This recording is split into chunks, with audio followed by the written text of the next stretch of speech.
Subscribe. யாரோ ஒருவர் தரும் ஏமாற்றம், யாரோ ஒருவர் தரும் துரோகம், யாரோ ஒருவர் செய்யும் அவமானம், யாரோ ஒருவரின் விலகல் தான் வாழ வேண்டும் என்கின்ற உந்துதலையும் வைராக்கியத்தையும் கொடுக்கிறது. சொல்லுகின்ற செய்திகளை சொல்லிவிடு வெள்ளி நிலவே, சொல்லுகின்ற செய்திகளை.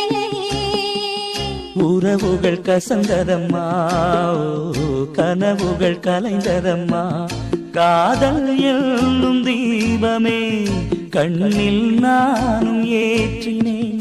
காற்றில் காய்ந்து போன பின் நானே என்னை தேற்றினேன்.